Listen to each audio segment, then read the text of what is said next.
Stugotz here for DraftKings. Where would my life be without my friends over at DraftKings? Miserable. That's where it'd be. I love DraftKings. And listen, it's that time of year again. Conference tournaments are tipping off. Bubble teams are making their final push for a bid while the top seeds are preparing for what they hope is a long run. I love a good bubble team.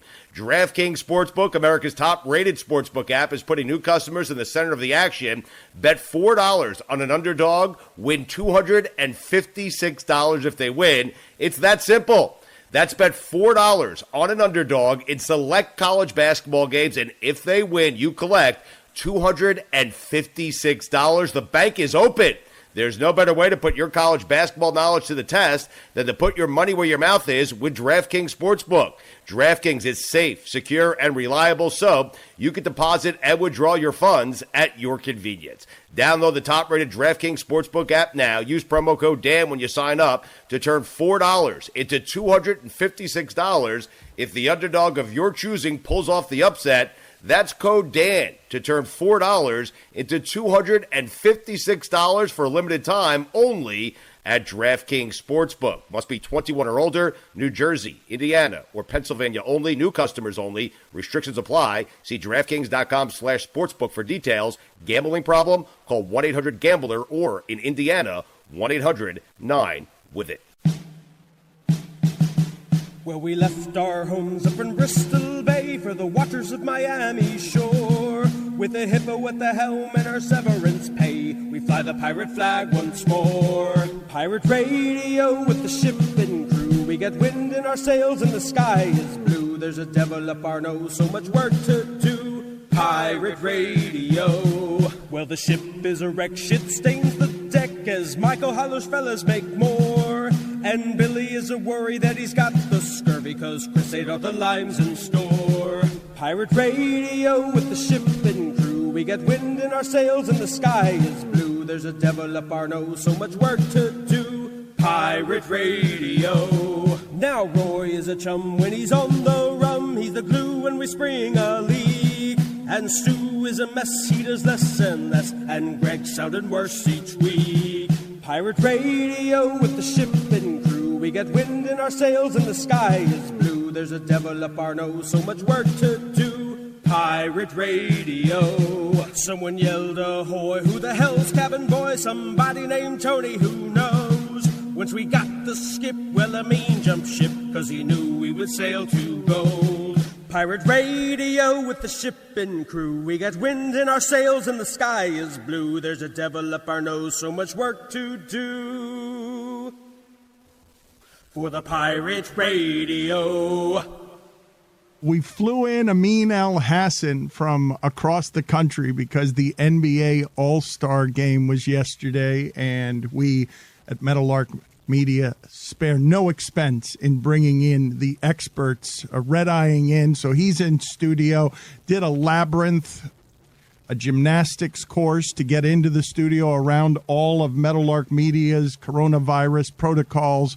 And so we begin with what Chris Cody said. The primetime interview makes a return. People stop and watch television for the primetime interview. Royal family, I will go the rest of my life without understanding the fascination with the royal family. Meghan Markle, they come over to the United States to escape racism, which is not the way I had it going. And then there's Oprah Winfrey sitting in the middle, still landing the interview. And I want to ask you, before we get into the interview about what happened there, I simply want to ask you, how many people are there in the world right now that I say to you, Oprah's got a primetime interview. You need to stop what you're doing and you need to get to your television. I felt like I was in 1990s, Stugotz. I feel like that quietly died when nobody was paying attention. I don't know when it died, where it died, how it died, but I feel like the primetime interview by Oprah Winfrey getting the get. How many gets are there left to get? You never know the next get. That was the biggest get right now. Oprah is back. She was fantastic, handled herself the way Oprah handles herself. Like the GOAT, the greatest of all time.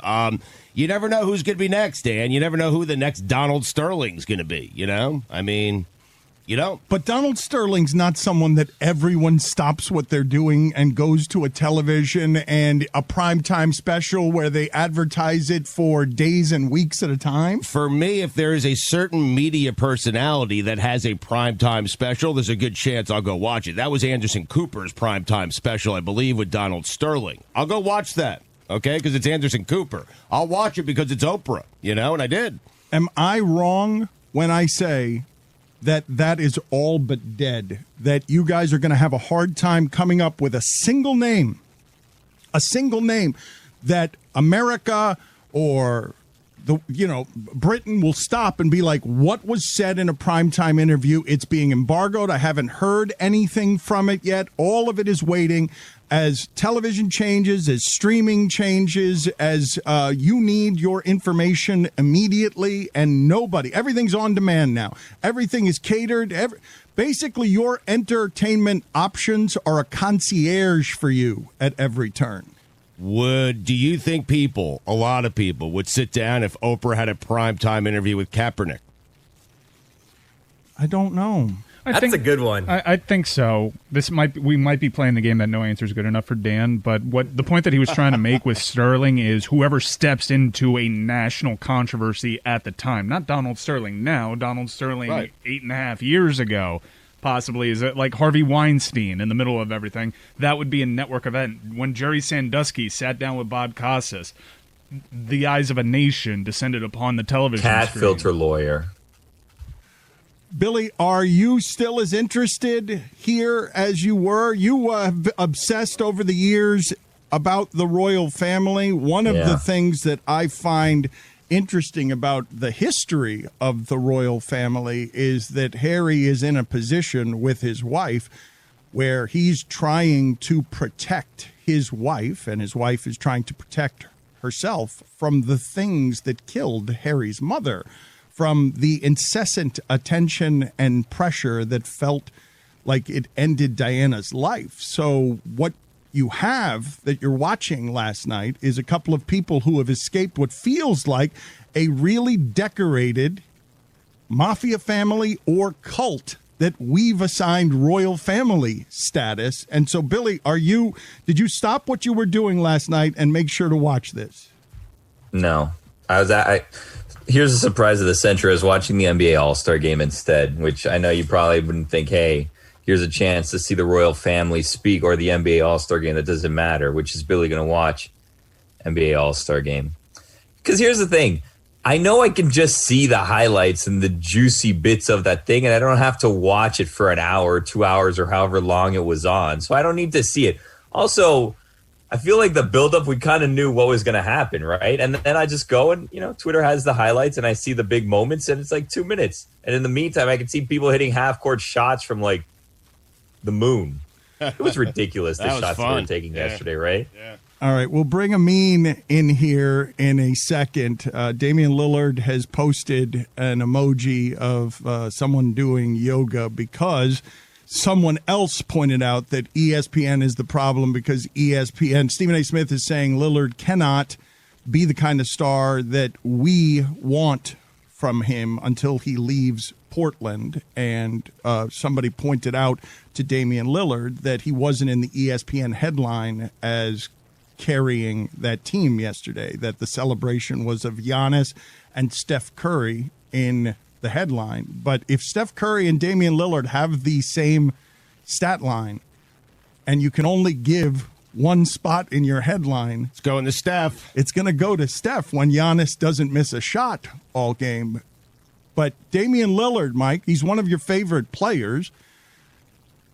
The fact that these guys can now make shots from half court, Stugotz, is I just don't understand what the hell happened to the sport. I mean, you didn't see any of this coming, right? Like if I had told you 5 years ago that the Denver Nuggets would have a fast break down 2 at the buzzer and 3 guys away from the ball would just fan out on the three-point line and not go for the game-tying shot and then miss the game-winning 3. If I had told you that 5 years ago that that's what was going to happen in basketball and that Steph and Trae Young and Damian Lillard would be taking shots from half court, would you have bought it?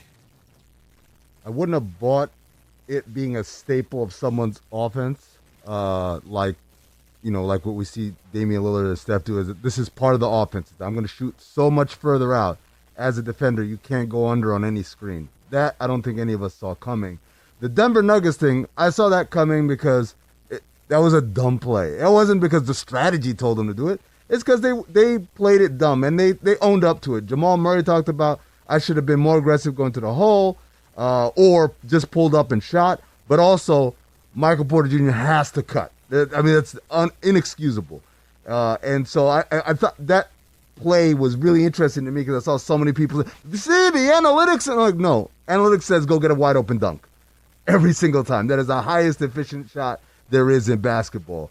And the idea that that was dictated by anything other than dumb basketball play is kind of ridiculous. Amin is wearing a mask here because we are in a studio together, so he may sound slightly muffled here. I am interested to get his thoughts on Coming to America because I am scared. The sequel, I'm scared to watch it because I remember distinctly what it is that Eddie Murphy felt like in his prime, and comedy ages poorly, and old people don't tend to age in a way that's funny, and I'm just scared to watch it, and I don't want to watch it, and we will get to his thoughts on that in a second, but I wanted to talk about the Miami Heat for a moment because I've got a handful of questions. First of all, I don't understand why it is every time I look up, the Miami Heat is interested reportedly in Karl Anthony Towns, in John Wall, in anyone who is available. The Miami Heat have played very well since losing a 15-point lead against Golden State.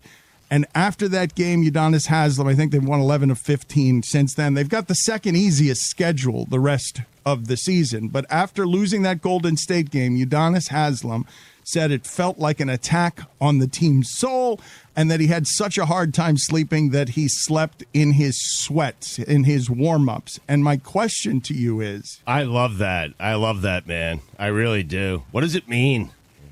It's the question that I have, which is, Udonis, it's okay. Put on some PJs. Oh.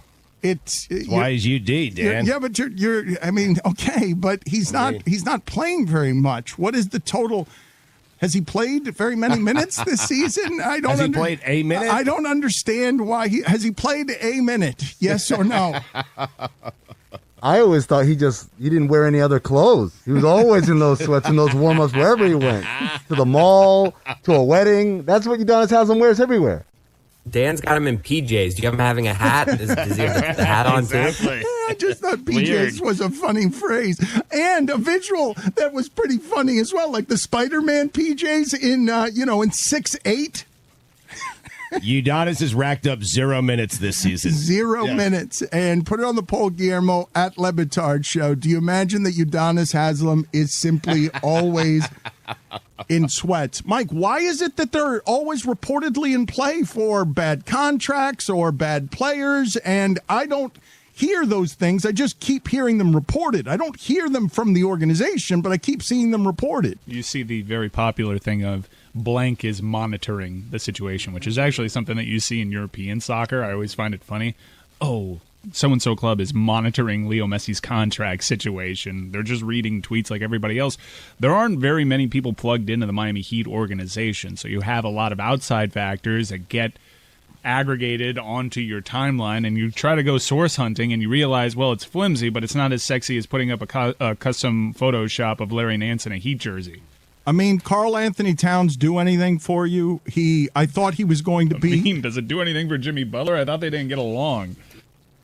Yeah, I think that's where I would start. I would start with, hey, remember that guy that bullied you and called you soft and said you didn't know anything about winning? You want to go down there and play with him, but instead of just with him, in an entire organization that is built around the cultural centerpiece of we bully you into being tough and all that. I don't think that's a good fit. Obviously, he's a great talent, but there needs to be a level of Karl Anthony Towns looking at his life, looking in the mirror and be like, wow, my town's going to hell if I don't do something about this. And so, to me, that a lot of this is just conjecture from people who want to see it happen, and it may not necessarily be from people in Miami. Is he a good acquisition for anybody? Again, that goes back to how willing is he to accept his personal responsibility to why he hasn't been more successful as a team player. The knock on him is that he's very, very, focused on his individual stats. You guys remember that GIF of Jimmy Butler? He's dancing on the bench in a suit, and someone hands him the stat sheet, and he doesn't even look at it. He throws it up in the air. Allegedly, that was directed at Karl Anthony Towns, who, whenever he comes to the bench, where's the stat sheet? Let me see the stat sheet. Looks at how he does. There have been stories about he comes out of a game, they're up 20, sits down, looks at the stat sheet, realizes he had 20 and 9 that night. It's like, and is visibly disgusted and frustrated because I didn't hit my marks, right? These are all things that are problematic in the context of trying to build a winning basketball culture, a winning team.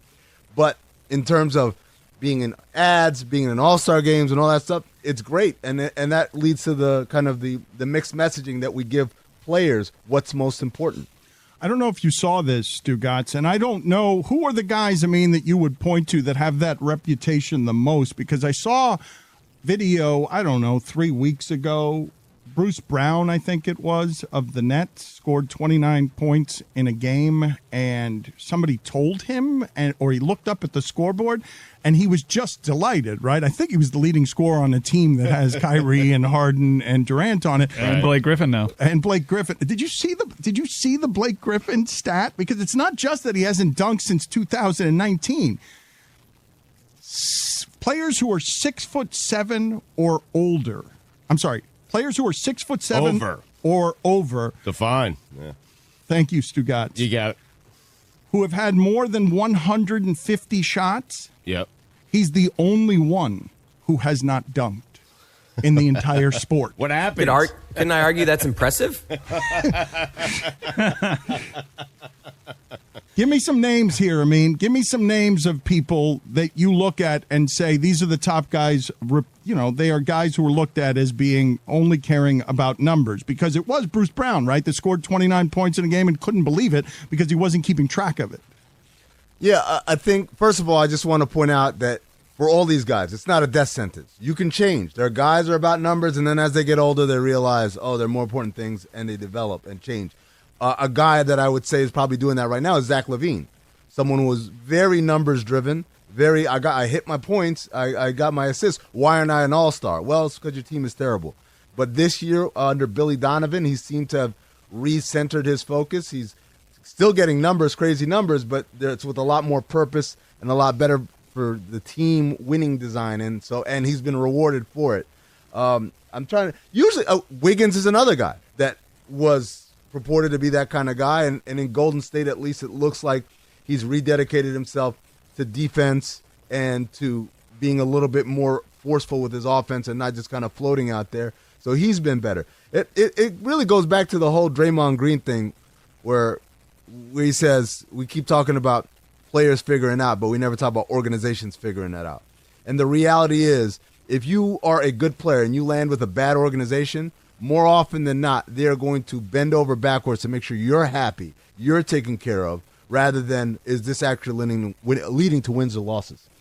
One of the things that you guys mentioned about the way that you watch television these days, and Seth Meyers won some awards over the weekend because Seth Meyers in late night television has basically evolved to the point where it's not about watching late night television. It's how many viral clips can you produce in the morning that get people's attention. But what were the highlights? Were you watching Stugotz, or were you waiting for the highlights on all of the all-star stuff? Magic Johnson had a very shocking and controversial tweet when he says, TBH, this wasn't the most exciting slam dunk competition. I think it is the most explosive, inflammatory thing that Magic Johnson has ever said on Twitter. I'm done with the dunk contest. What I was watching and what I didn't watch it. So what I watched and what I loved the same way that Billy did was watching these guys. I can't believe I'm saying this because I'm a guy who loves the dunks, especially in an all-star game. I was enamored with Damian Lillard and Steph Curry. and the shots they were taking and the ease with which they were taking them. Steph Curry's form doesn't change. It doesn't matter how far. He's not pushing the ball. It's just a regular shot. That was the most impressive thing to me. They're shooting. Have we arrived there? Because I've heard the argument over a couple of years that some people like the three-point shooting more than they like the dunks, and I thought the dunks is what we were all here for. Put it on the poll, please. Guillermo at Lebatard Show is trying to kiss the rim in the dunk competition pandemic safe. Yes or no? A lot of hands up there near the rim. I don't know how much cleaning they were doing. Obi Toppin got robbed, and so was I. Oh, that's right. I was robbed, Dan. I was gonna name my yacht the Sobe Toppin, and now I've been ripped off by someone failing to kiss the rim. I might add, everyone who watched that. Many are saying this. Obi Toppin should have won that. Many are saying this, and I've been hoodwinked yet again. I wasn't able to get a Top Shot pack over the weekend.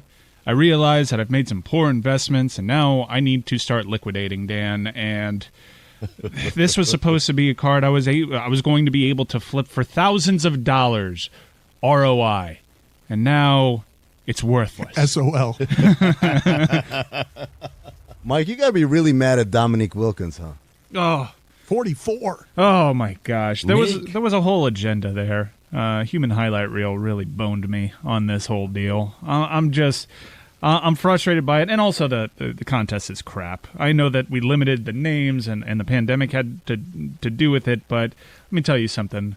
When Vucevic is playing Chris Paul in that skills competition and beating him down the court because Chris Paul blows a layup, that's excitement. That is exactly what you need out of All-Star Weekend.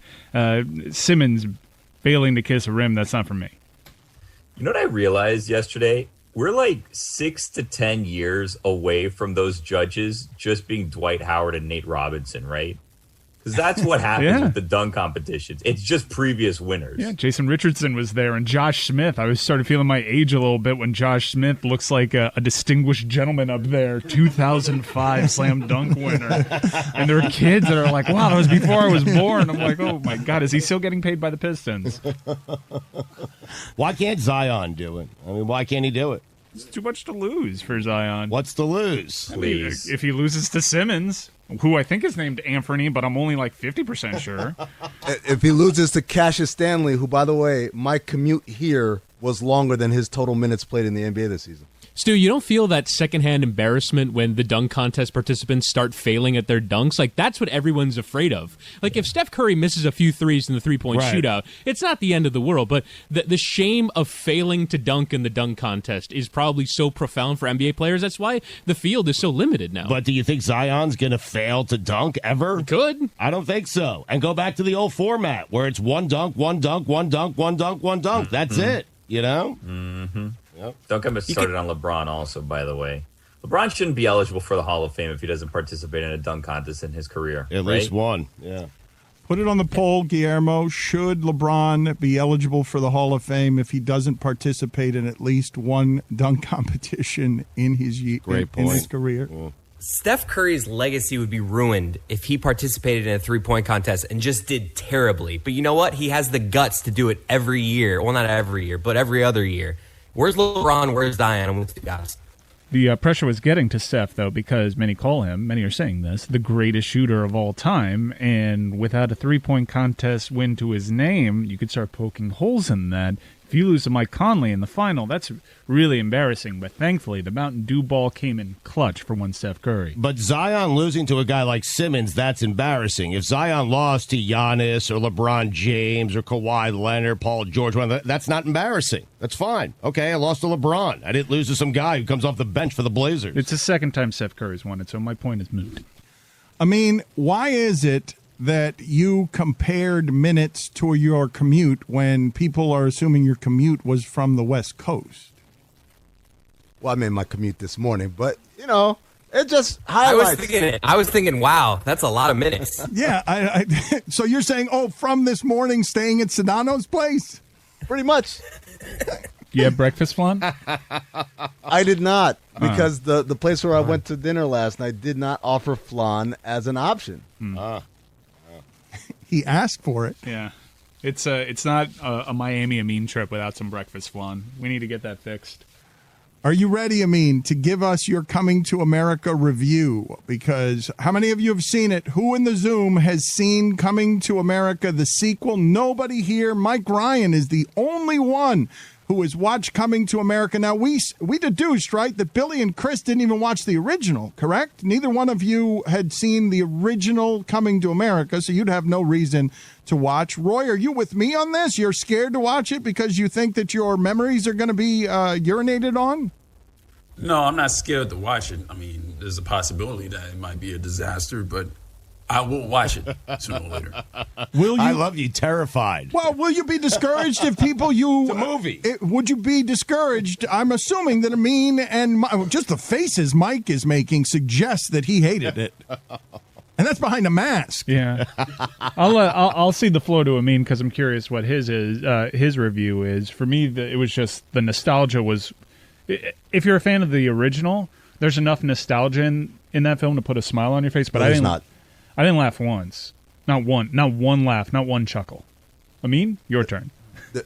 There's no nostalgia there's nothing. Look, let me tell you this right now.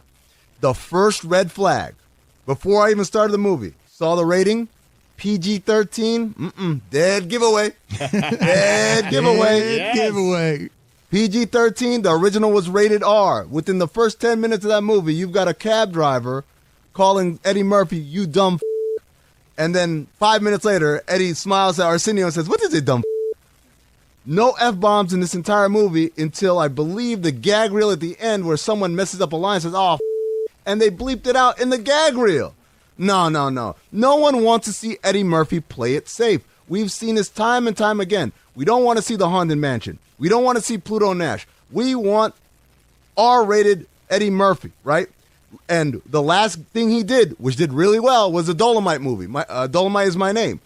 And why did it do well? Because we got full Eddie Murphy. We didn't get some sanitized, family-friendly, gather everyone around. We didn't get that, right? And so the other thing about Coming to America, too, or Coming to America, whatever you want to call it, is it felt like a series of things where the writers said, wouldn't it be fun if we did this? Yeah, let's write that in there. Wouldn't it be fun if Eddie's daughter was one of his actual daughters in the movie? Yeah, let's write her in there. There is absolutely nothing as far as a binding plot or a story, and everything is cartoonish and over the top, and way too many musical numbers, Mike. I mean, Jesus. Musicals? Too many musical numbers. Yeah. No, but musicals? It's good to see Love that a good Prince's musical. it's good to see that Prince's estate is finally catching in on Prince's great music.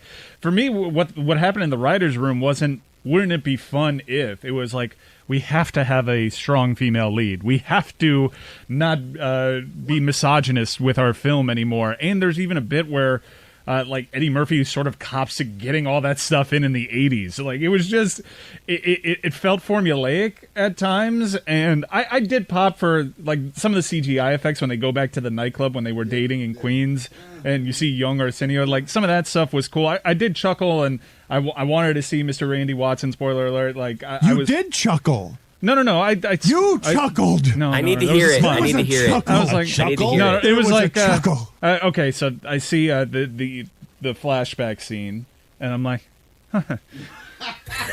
Is that a chuckle though? I don't know. I don't feel like This is a it. chuckle. You tell me. Rich. No. No, That doesn't classify as a I think chuckle. a chuckle's like, ha ha. no, it wasn't a ha ha. No? No, it wasn't a ha ha. The snicker. More like a snicker, right? Is it two? Is it two or is it just?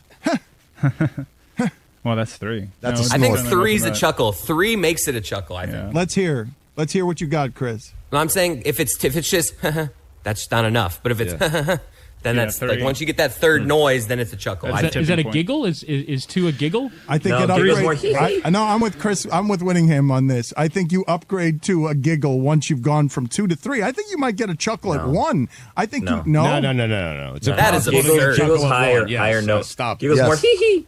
Yes, Billy. That's a Giggle giggle. is all about the timbre of the sound that comes out. I'll tell you another spot where you got two huns. It was when you see like the princess that was courting Akeem from the first film, and you find out that she's still been hopping on one leg and barking like a dog because they never closed that loop. that was clever. Almost close. Many people to are saying that. Almost close to a chuckle. That was just a smile. Just a smile. Just a smile. Is the word timbre, Amin, or is it timber? Is it timbre or timber? It's timber if you're an uneducated swan who's not well versed in the French language, which is where that word comes from. Timbre. That's the word. We're talking about Pitbull's playoff anthem because that was timber. Stugotz here for our friends over at ZipRecruiter. Love telling you about them. Dan and I always tell you, please support the people that support this show. ZipRecruiter been doing exactly that for many, many years now. We appreciate them. We love them. And listen, sports is using technology to take the fan experience to the next level.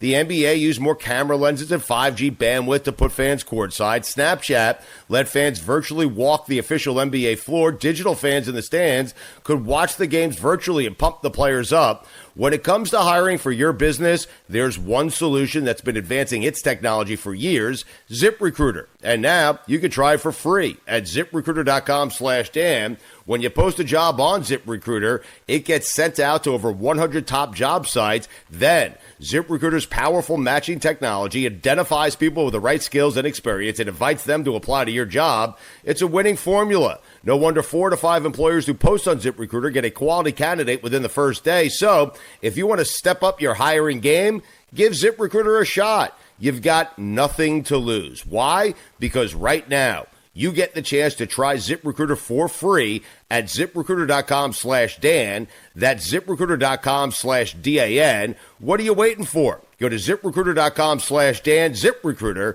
the smartest way to hire.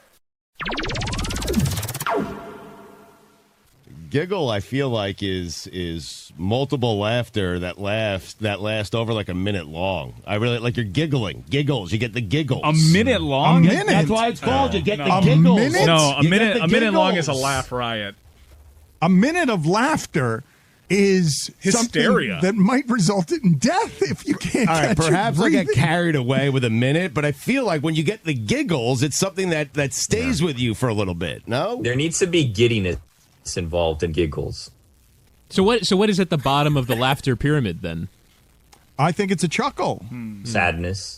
Wow. Okay. Sympathy laugh. A sympathy laugh. Okay. Well, the The bottom laugh when a stand-up comedian is bombing at the Improv and you just feel bad for them. That is the very bottom rung of the hysteria ladder.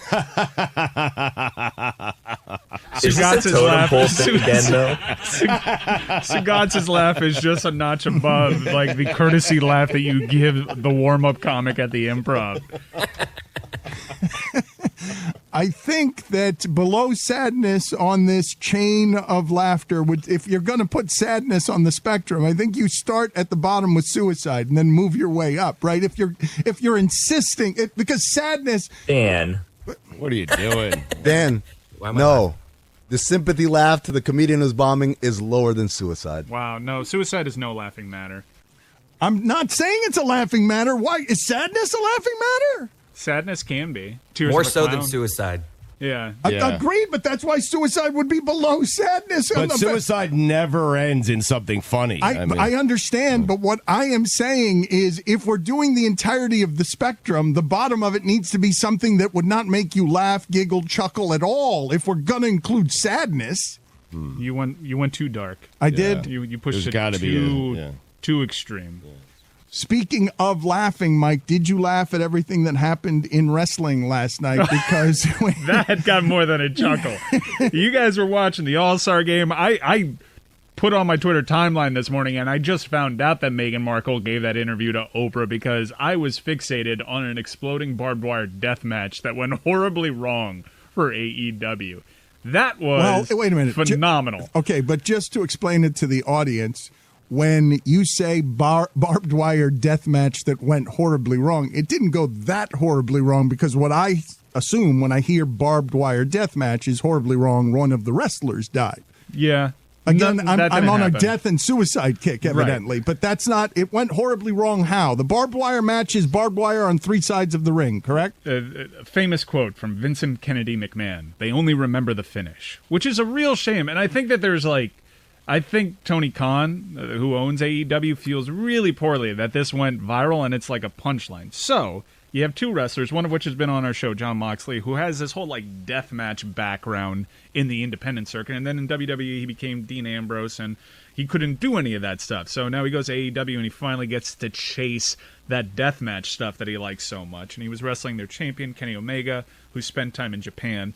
Death matches were a big deal in Japan. The exploding barbed wire death match was sort of invented over there. Now, is there a better phrase in sports than that? So, exploding barbed wire death match. So here's the premise of an exploding barbed wire death match. In this particular match, 3 sides of the ring were covered in barbed wire ropes. Lowest grade barbed wire, but it'll get tangled up in there.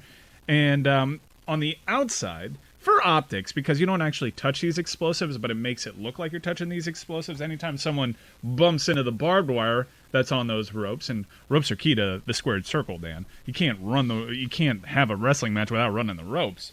There would be an explosion that goes off. And on the outside, it was triple hell, Dan. There were these platforms that were also covered with barbed wire, and those would explode if you threw your opponent on it. The entire match goes pretty well. It's hard to have an entertaining barbed wire death match that's not just like, it's a car accident, I just want to see flesh torn apart. This wasn't bad. This actually was a good match on top of that. However, tons of blood? Tons of blood. Tons of barbed wire sticking to skin and shirts, and that's what your morbid curiosity draws you to that thing. But there was a special rule in this match that at the end of a 30-minute time limit, all the explosives around the ring would go off and the ring would explode. It would explode. It would be something. Detonate. There would be a very impressive big show of things. In Japan, they've pulled this off, and it looks quite spectacular. So, champion retains, end of the match happens, and there's a countdown, and then, Moxley's friend from the independent circuit is like, no, we can't leave him in that ring. He's been handcuffed, and they've beaten him up, and the ring is supposed to detonate with poor Jon Moxley in the middle of the ring, and one of his friends comes into the ring to make the ultimate sacrifice and dives over his lifeless body, and the countdown is going off. 3, 2, and nothing 1. 4 sparklers go off and a little bit of a smoke bomb. Fart sound. And the guy that's covering Moxley in the middle of the ring is selling it like he's dead. Like it was like the Linda Hamilton holding onto the fence in Terminator 2 Judgment Day. Like he is selling it. There is no pivot. That's the worst part about this. There needs to be a pivot. Like a referee needs to come in, like when they're checking on him, like just say, hey man, it was a duck fart. Just get up. You don't have to, you can stop selling this right now. But nope, he's committed to the bit as if he had just suffered a nuclear holocaust. And then it's just all sorts of embarrassment. Moxley tries to save it. He's like, Kenny Moxley's tough, but he can't design an exploding ring worth of shit. Which, of course, I mean, if you see the original plans, it was drawn up in crayon. I mean, it's ridiculous to think that Kenny Omega has this engineering background. But what happens is it becomes infamous and a punchline, and it cannot be saved. It now goes into wrestling lore as one of the worst things we've ever seen. And it's a damn shame because those guys went through hell. They put their bodies through hell to entertain everybody, but it's just a fart of a noise. Stugotz, have you seen the way that wrestling has evolved into just simply sheer lunacy? That it is quaint to look back at the wrestling from your youth and have it not involve all manner of broken bone insanity because these guys are all now trying to top each other in a way. It seems to me that even though wrestling had an early death rate, they've just skipped right past it and been like, whatever. We'll make it even more dangerous than it used to be. I haven't watched wrestling since we were growing up. I haven't maintained the interest in it, so I can't give you an answer because I think I saw the height of wrestling. I feel like I saw the height of wrestling, and everything else kind of went downhill, Your time was the best time. Well, I do think, Dan, WrestleMania 1 with Hogan, that was the best time, right? How could it get better than that? Well, it's a lot more dangerous now. It's a lot more spectacular now. How did it get better than that? Did you not hear what he just said about barbed wire death match? What do you mean? I did. The wrestlers, I don't care if it's a barbed wire death match. I need certain wrestlers to participate in that. Wrestlers I've heard of before. Maybe that's on me. Maybe the But if game you're has not passed me by. if you're not watching, how would there be wrestlers that you've heard of before? You want Hogan still out there? I'm not expecting you. It's not like I tune in to wrestling every week. I've just seen some of the clips that go viral on stuff that these guys do. And I can't believe what I'm watching in terms of how dangerous it is, Mike. So people were being thrown. Never mind the ring ropes made of barbed wire. This is also a thing where you throw people onto a table of barbed wire. Yes, correct? yeah. Oh, that's triple hell, Dan. We mentioned the triple hell. Yeah, the triple hell platforms that also explode, and all the explosions within this match were actually pulled off quite well. They popped on television. Amin, you what? We're having more than a chuckle right now from Amin. These are like sparklers. Wait a minute. Is Amin watching it right now? Is that what happened, Amin? Did you just find it? I've seen better pyrotechnics at the club with the bottle girls. It felt Billy's wedding had a very cool, like, sparkler portion towards the end, and that was far more dangerous than what I saw in terms of exploding rings. I love the wrestler covering them up as if the explosion's happening right over their heads. I think he's still selling it, too. Ultimate sacrifice. Did you feel bad for your friend Tony Khan? Yeah, I mean, you go to the production, right? Because you're asking a lot for explosives. You're not an explosives company, right? You're a wrestling company, and it is, if you're going to have the big payoff of a ring exploding, that needs to go well, or you need to have a plan if it doesn't. And I don't know if there was a backup plan and it just was failed execution, but the fact that they were selling this as if it were like a massive explosion, that really, you have to pivot immediately to realizing, oh, this did not go well. And now they've become a bit of a punchline for this. Mike, real quick, do you think it was a malfunction or they just didn't anticipate it looking that bad? I have a really difficult time wrapping my head around like someone going through like the warm-ups and being like, perfect. It's like a birthday party. It has to be a malfunction. I feel like this is a Zion Nike situation where this is kind of good for AEW. Would we be talking about this if this went like how they thought it would go? I feel like this is good for AEW. What a great callback by Chris Cody, who argued that Zion, which I was right about. You were. Zion being injured by his sneaker was good for Nike. Have you seen that stock since that happened? Like double. And that shoe exploded more than the ring. Go ahead and put it to. You should think about this. You should think about whether or not AEW is proud and happy, whether Tony Khan slept in a Udonis Haslam sweatsuit last night, or he woke up this morning and was like, yeah, what any publicity is good publicity. Even if Mike Ryan, who loves me, is calling it a duck fart, and Amin is looking at the video and roaring with laughter, well beyond a giggle. They're trying to compete with WWE, and on Wednesday nights when they're in direct competition with a WWE product, they've been kicking their ass for over a year. They're getting signings over from WWE. Like, imagine, this is Big Show's first pay-per-view event backstage. They just signed someone from WWE over there, and they're backstage watching this, and you just see two guys really sacrifice their body, and it's just a bunch of sparklers in each corner. You have to be super embarrassed if it happens like that. Super. I'd be embarrassed if that was my birthday. Mike, did this solicit a chortle or a guffaw from you? Oh, I was guffawing because obviously the memes from all of this have been amazing. This is one of the infamous failed spots in wrestling history already. All right, Whittingham, we'll do it your way. Go ahead and put together together the hierarchy of laughter and give me a list here. And what the hell was that first thing he said? Jesus. Guffaw? Was it the guffaw? No, a chortle? A chortle? That's a Pokemon. Yeah, seriously. Speak our language, Chris. I mean, jeez. I keep returning in some way, shape, or form, whether it's a death match or talking about suicide. Did you see, Stugotz, how Rush Limbaugh decided to go out on his death certificate? No, you had a very sad weekend, huh? I mean, no, I did not see how Rush decided to go out.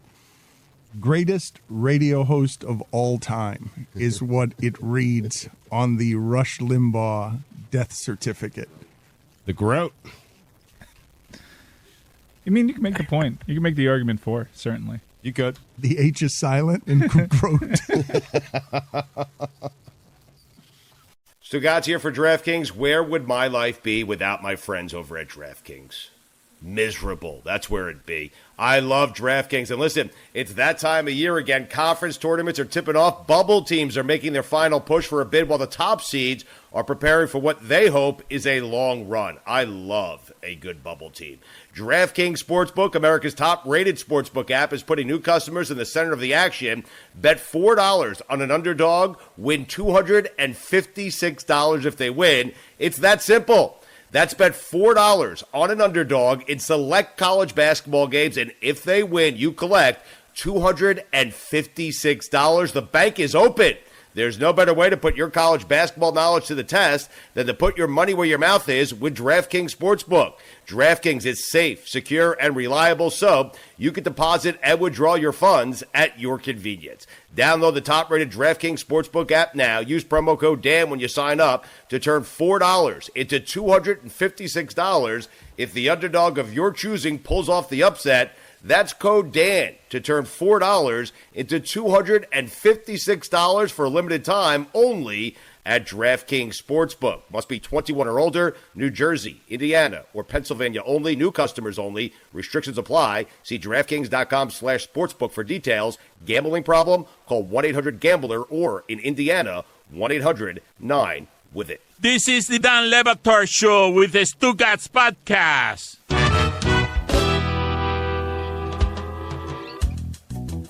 It is time for Stugotz to share his game notes. No one in the media will tell you what happened better than my boy Stu. Weekend observations brought to you by Advance Auto Parts. Advance your auto only at Advance Auto Parts. Dan, bubble teams, automatic bids, tickets being punched, senior guard play, Tenacious D. Can't name a single player.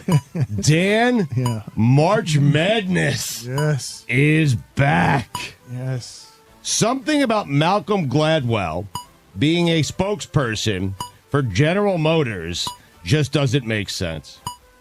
Matthew Barzell, New York Islanders, top 5 hockey goals of all time. Really? Dan, don't ask me the rest of my top 5 because I have it. No, you don't. I do. No, you don't. No, I do. No, I don't. I'm glad you asked. I don't believe you. Number 5. No way. I'm glad you asked. The Barzell goal over the weekend. Number 4. TJ Oshie, game winner. Shootout. 2014 Sochi Games. Beat the Russians. The Ruskies. Number 3. What's happening here? The wrong sound at the wrong time. Mike, stay with me. The Russians, the Ruskies, is what happened here. That I feel like I feel like those. There's a good chance those will be your last words, just on your deathbed. The Russians, you'll say, and then the Ruskies. Well, see you, Dan. My dying words. I'm dying. The great beyond. The promised land. The promised land. And then he the doesn't pearly die. gates. He doesn't die because he's got so many names for it. Art Briles? Kick in the bucket, Dano. Oh, man. Where were we? Number 3, Dennis Savard, Blackhawks. Take my word for it or look it up. Billy, are you eating toast? Oh, I love toast. Billy, are you eating? It seemed like a good time. These go on a little bit, so I figured this is a good toast break. By the way, toasters, don't get me started. What's the matter with toasters? I mean, you'd think every time you go, it seems like an imperfect science. I don't know if it's this particular toaster, but every time I put in some toast, and it's the exact same toaster, I don't even change the setting. Sometimes it's burned, sometimes it's undercooked. I need to put it back in, then it's not cooked enough, and then it gets burned if I put it in twice. Don't get me started on toasters. You already got started. Number 2, Mike Eruzione, the Ruskies. The Ruskies. Do you believe in miracles? That's number 2. Yeah. Number 1, Tonelli, Nystrom, 1980. No. Islanders No. win the first of 4 Stanley Cups. Billy Smith. How about that? Didn't he have a Look at you. nickname? Didn't he have a nickname? What was it? Smitty. Smitty. Look at you. And their backup goalie was Rolly Melanson. Rolly the goalie. How about that? And the Isles. Trotz, Boss. We had them all. We are the show. You heard it, people. That was a descent into 1980s hockey. Roy, am I right about the Savard goal, by the way? Yes, you are. Thank you. Jeez. Look it up. To the CVS pharmacist on Coral Ridge Drive in Coral Springs, who went 602 after taking 11 minutes to help another customer put the pharmacy close sign in my face and walked away. Listen to me clearly. I know who you are. I know who your boss is. I have a particular set of skills. You have my number. It's in your system. You have 48 hours to apologize. Wow. Otherwise, I start making calls. Dan, you know what this C in CVS stands for? It stands for calls. 48 hours. Yeah, don't you hit that button. I'm trying to hit it. It doesn't work anymore. Hold on. Wait, I'm We'll playing. wait for it. Did ESPN take away this thing's ability to work? I'm missing the televisions being on during shows. Who do I need to talk to about this? Did you? There you go. It's working. Red Devils. You need to talk to yourself. Yeah. Yep. It's a good point, Mike. Yeah. Pay the bills. Could it be the batteries, maybe? Honestly, I just didn't have the pot hot. Yeah. And it buys me time when I say unplug it. It's the Manipulations of Grandpa by Mike Ryan. It's a heady plot. Red Devils 2. Citizens 0. You know what that means, don't you, Dan? I do not. It means old Gunnar Slotcher has Pep Guadalajara's number. How about that? Guadalajara? Gordy. Guadalajara. Guadalajara. This Gunnar Slotcher, man. Mike, can you just get the Guadalajara? We'll wait for it. Billy, anything else on toasters? Is that fake butter or real butter? Did we use up everything in the toaster wheelhouse? I moved on to gummy bears. They are Jesus, sour Billy. gummy bears. Billy, Billy, Yeah. who eats sour gummy bears at this hour of the morning? Haribo makes them. I consume them. With toast? Put it on the poll, Guillermo. Do you have gummy bears at 10 a.m.? Do you ever have gummy bears with toast? I love gummy bears. Billy, what's the name of that company you just said? Isn't it Haribo? I don't know how to pronounce it. No, I think you're right. What is your favorite from that family of candies, though? I like the Smurf candies. Have you tried them? What are the Smurf candies? Smurf gummies, Billy. I am telling you, will love them. I promise you. Sour gummies in the morning seems like a really, really awful breakfast food. Am I wrong about this? It's 10 o'clock somewhere, Dan. There it is. Yes. Yes. Tickle me. Thank you. You want to know what leadership looks like? It looks like Marcus Zagorowski. Odd first name, last name combination, wouldn't you say? Marcus Zagorowski? If Malcolm Gladwell is your spokesperson, I feel like there's a good chance I won't know how to use your product. What happened? The machine Touchscreen's not working. froze up. Hang on. I think it's because I was throwing so much Lou Dobbs at him, so many different sounds. What's going on with Gladwell? This touchscreen. used Why to do you work. keep ripping Gladwell? I'm not ripping him. I never imagined him to be a pitch person. He's a very popular modern day intellectual. He has gone from journalist to celebrity intellectual. What are you shaking your head about, Toast Face? Yeah, because Aristotle wouldn't be going out there, endorsing all these different things. He's a little bit of a sellout here. I don't know what's going on. Exactly right. Dr. Seuss. Huh? You think you know a guy. Oh, Dr. Seuss. Yeah. Felt like a friend. Nobody's going to change, right? It's Seuss. It's Dr. Seuss, but no one's going to actually change it, right? We know this? Okay, never mind. It's Seuss. The drive by Bryson DeChambeau on the par 5 6th hole at Bay Hill on Saturday and Sunday was the second best drive I've ever seen, behind Mike Ryan's drive at the 130-yard par 3 11th hole at Parkland Golf and Country Club. Stuck it 2 feet from the hole. It was impressive. I am so tired of you guys with this. I'm running out of feet, Mike. I got 2. We got 2 more plays with that. Oh, no. 1. Oh, I go to inches. You can go to fractions. Yes, Stugotz. It's very basic math. You know what the B in Bryson stands for, Dan? I do not. It stands for grapefruits. Big. Oh, so not gigantic. Yes. Grapefruits. Balls. Balls. Bryson DeChambeau looks like a Tonka toy action figure. If I shared the same last name as Bryson, my nickname would be Descambeau. Borussia Dortmund. Oh, shit.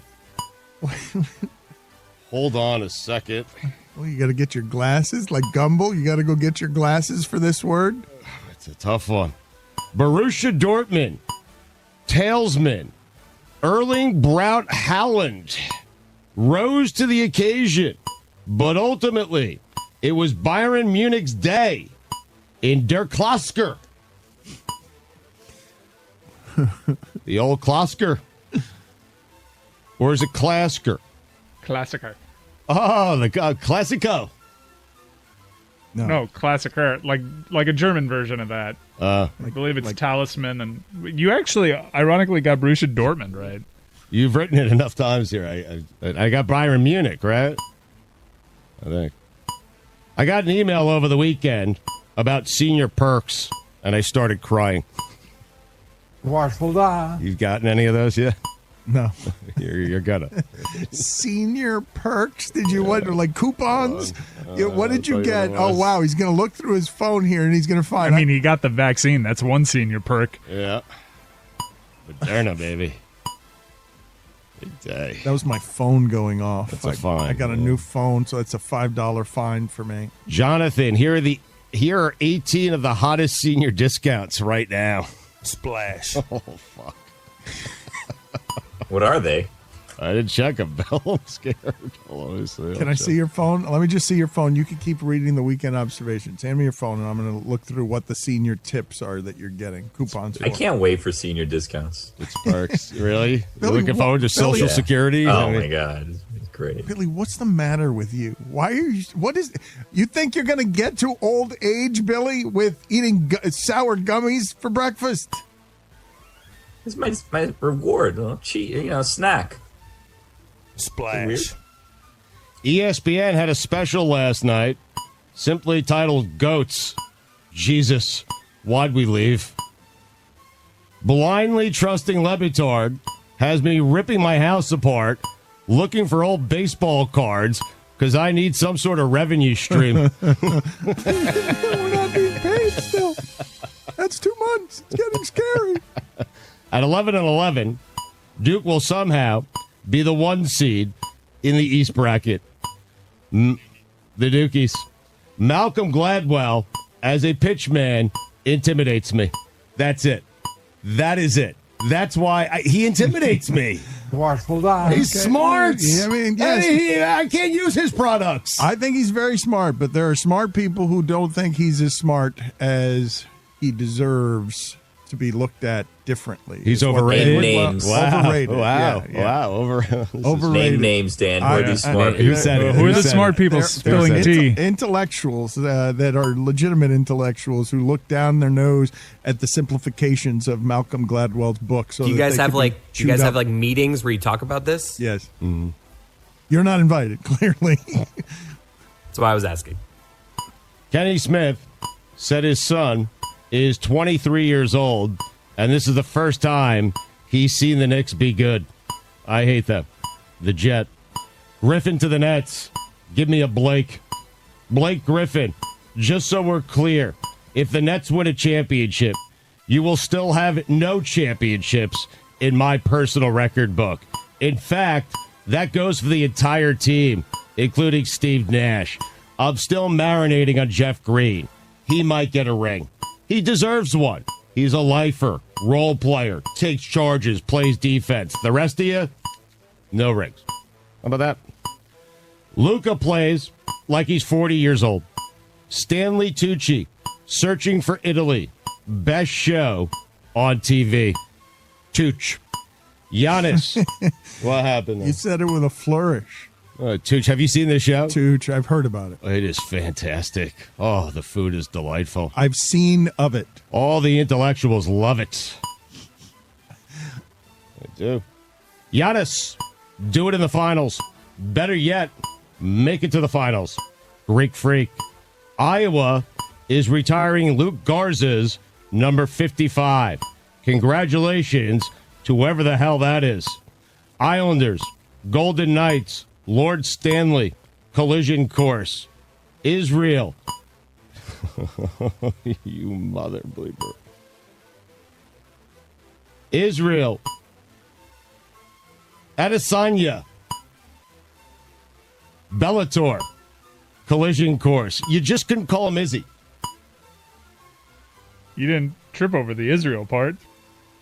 Adesanya feels... No? Right? You did good. All right.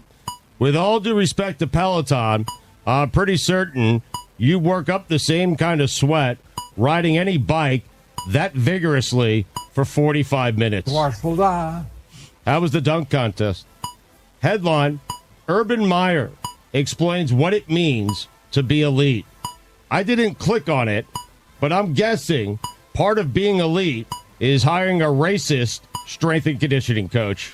Urban, there's a special seat for you in hell. Uh-oh. Right next to Art Briles, a match made in heaven. Yes. Dan, those are the weekend observations. A match made in heaven. Yes. 60% off AMC theaters. Take advantage of Are that. you talking about my portfolio?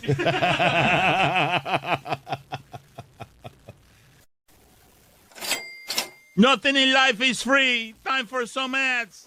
All right, let's take a second here for our friends at Advance Auto Parts. I love telling you about Advance Auto Parts. They always have our back. Been with us for years. We appreciate their commitment to the show. They get the show. Unlike any other sponsor we've had, I think. They get the show. Have you heard about their advanced same-day offers? Get this advance offer, free curbside pickup and free in-store pickup within 30 minutes on most in-stock products. That's the kind of speed that gets you back on the road with the parts you need and get you there fast. So head to your Advance Auto Parts store today. Advance your auto at Advance Auto Parts and participating CarQuest locations. Stugotz here for our friends over at ZipRecruiter. Love telling you about them. Dan and I always tell you, please support the people that support this show. ZipRecruiter been doing exactly that for many, many years now. We appreciate them. We love them. And listen, sports is using technology to take the fan experience to the next level. The NBA used more camera lenses and 5G bandwidth to put fans courtside. Snapchat let fans virtually walk the official NBA floor. Digital fans in the stands could watch the games virtually and pump the players up. When it comes to hiring for your business, there's one solution that's been advancing its technology for years, ZipRecruiter. And now you can try it for free at ZipRecruiter.com/Dan. When you post a job on ZipRecruiter, it gets sent out to over 100 top job sites. Then ZipRecruiter's powerful matching technology identifies people with the right skills and experience and invites them to apply to your job. It's a winning formula. No wonder 4 to 5 employers who post on ZipRecruiter get a quality candidate within the first day. So if you want to step up your hiring game, give ZipRecruiter a shot. You've got nothing to lose. Why? Because right now, you get the chance to try ZipRecruiter for free at ZipRecruiter.com/Dan. That's ZipRecruiter.com/DAN. What are you waiting for? Go to ZipRecruiter.com/Dan. ZipRecruiter, the smartest way to hire. Stugotz, are you the guy at the museum that reads the stuff? Probably not, right? I pretend I'm reading it. Yeah. Yeah, it's too much, a lot of it. My dad's the worst with that. He goes through museums so slow. Mm-hmm, We're always same. just waiting for him. It's like, we get it. I'm definitely you. that Read guy. every plaque. This we might know, not Woody, you read every plaque. I sometimes read them out loud. I've been to a few like national parks. What? During the pandemic, and I'll read them out loud. Yeah, it's delightful. To who? Are you there Nobody. with anyone, or you just start reading it to anyone in the room? Yeah, no, I went through a natural park trail in Virginia, in Colonial Virginia, and they have why? It was around the time that I watched Hamilton, and because it's a pandemic, it's the only place to go. So I went to Busch Gardens in Colonial Virginia. Yes, hell yeah. But so there's like this battle was fought here, and as everyone is walking past me, I'm just stood there reading the signs out loud. I love it. I could see you being a tour guide. I think I'd be pretty good at it. Whittingham, They probably thought you were one. Whittingham has a lot of Ted Lasso in him, but also he is just a little bit too starched. So how does he go through a museum? Well, the answer to that, of course, is properly. Properly, which is how Chris Whittingham does everything, just way too properly.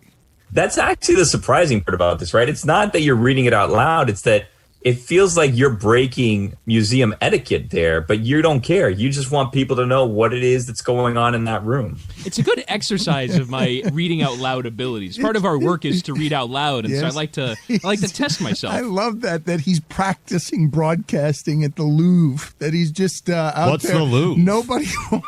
Nobody wants to hear from Whittingham on anything, but of course that's how he does it. You know what's interesting about what was happening in college basketball this weekend, Stugotz? Because I haven't paid any attention, and I'm guessing such a weird time, pandemic, sports all bunched together, that college basketball with Duke and North Carolina not very good this year. It's pronounced Louvre. Thank Fine. you, Stugotz. That I saw people being really mean to Dick Vitale, really mean, Dickie V.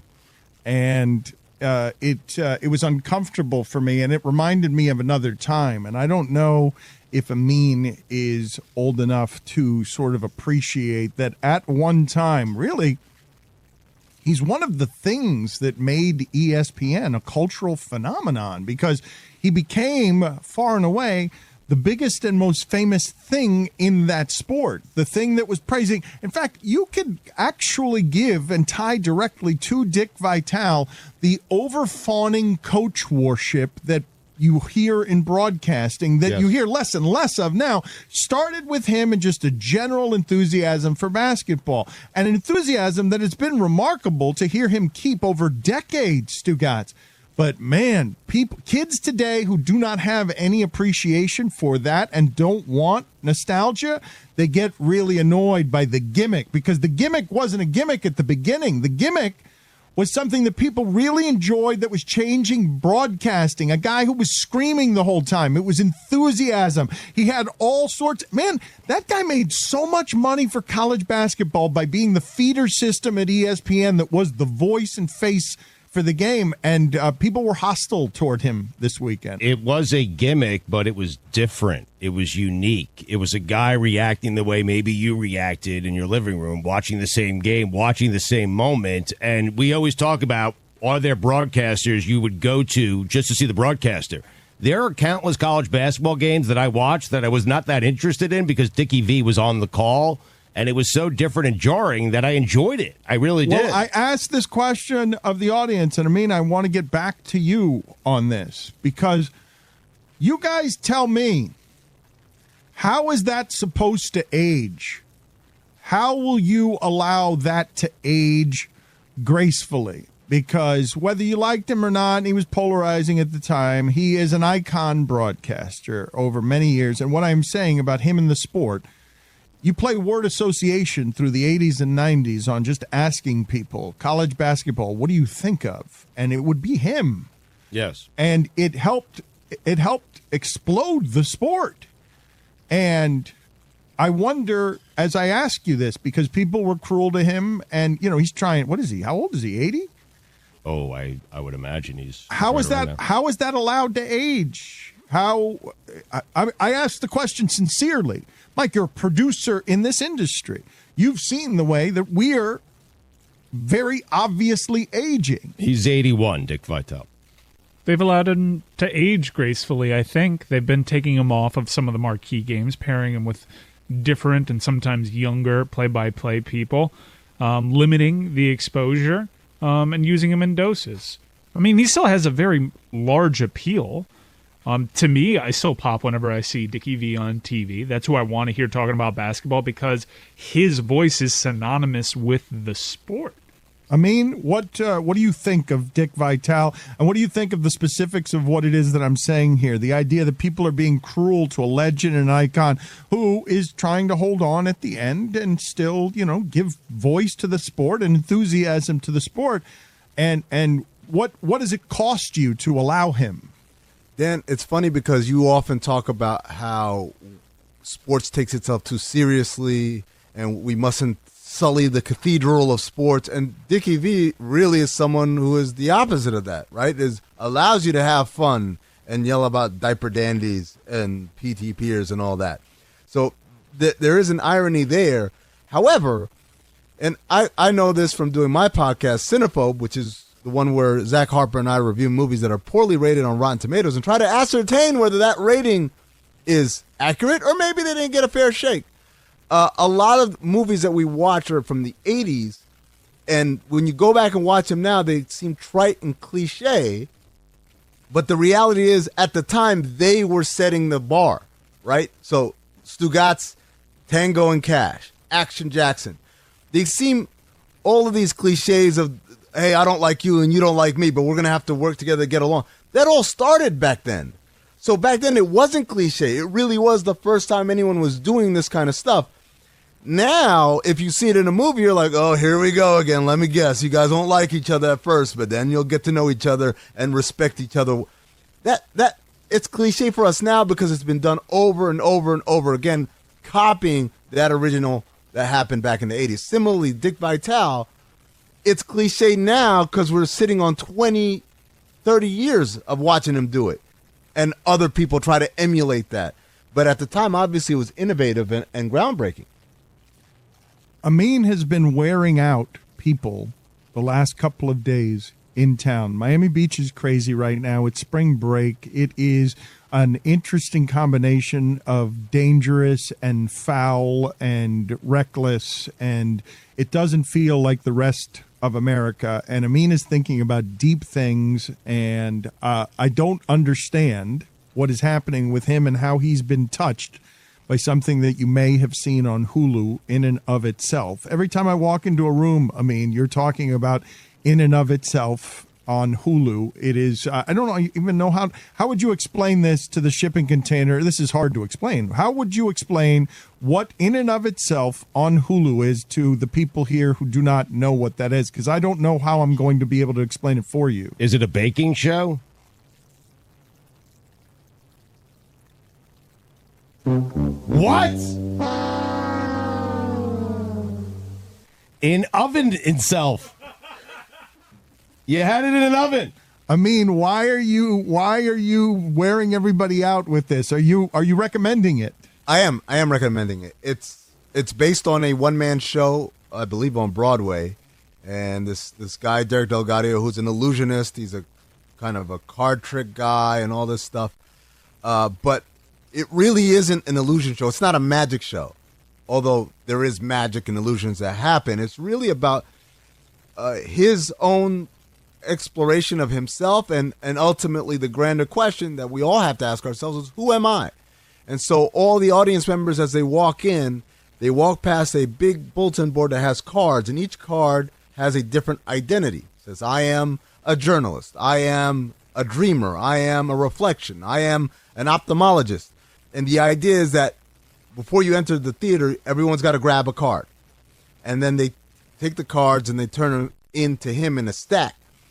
And so he then goes about just basically telling the story of a man who is hard on his luck and ends up in an underground Russian roulette league where if you survive, you get all this money and your problems are solved. And if you don't survive, well, your problems are solved. And this guy who's hard on his luck survives. And so he wins and he does something that had never been done before. He comes back the next day. And he does it again. And he keeps winning to the point where people think that he's... What happened? What are you laughing about? I mean, go ahead, Whittingham. You blew the joke. I mean, go ahead, Whittingham. Read what the show is in a more interesting broadcastery fashion from a description taken from the internet. Derek Delgadio's In and of Itself is a new kind of lyric poem. It tells the story of a man fighting to see through the illusion of his own identity, only to discover that identity itself is an illusion, an intimate and powerful exploration of what it means to be and be seen. The film chronicles Derek Delgadio's attempt to answer one deceptively simple question. Who am I? You read good. Yeah, he does. This is the Dan Lebatard Show with the Stugotz podcast.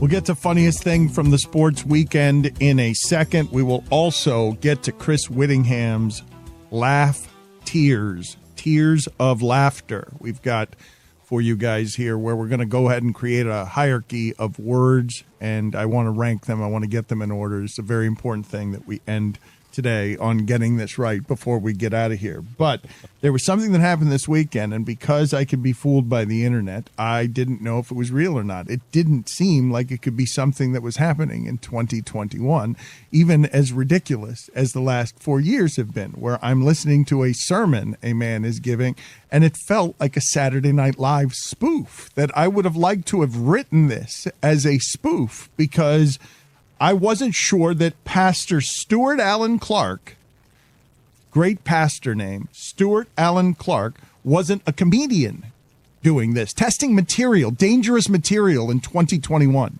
Why is it so many times that women, after they get married, let themselves go? Why is it? Why do they do that? Here's how way too many women are. I got him now. The chase is over. Hey, that's where you're wrong. The chase ain't never over. The chase ain't never over. And by God, if he don't love me the way I look now, he ought to look at his own spare tire in the mirror. Now look, I'm not saying every woman can be the epic trophy wife of all time, like Melania Trump. I'm not saying that at all. Now, most women can't be trophy wives, but you know, like her, maybe a participation trophy. I don't know, but all I can say is not everybody looks like that. Amen. Not everybody looks like that. But you don't need to look like a butch either. Yeah, amen helps. Hey, here's something you need to know. You need to know this. Men have a need for their women to look like women. Hey, sweatpants don't cut it all the time, huh? Wearing flip-flops and pajamas to Walmart, that ain't gonna work. Ain't nothing attractive about that. It ain't. And when men want their wives to look good at home and in public. Can I get an amen? I mean, the two amens. It's comedy. I mean, look, it's because you're staring. I'm looking at all of you, and you were listening to it for the first time, and it looked like your faces had been blowtorched. Like you're listening, and you're like, this guy's going to make it worse, and he's going to keep making it worse, and he's going to keep making it worse, and can I hear an amen? And then you get like one squeaked amen from the back of the room because you're saying something that would be said by a man. Men want their wives to look good at home and in public. Can I get an amen? You can picture all the wives in a congregation looking at, like, say amen. I dare you.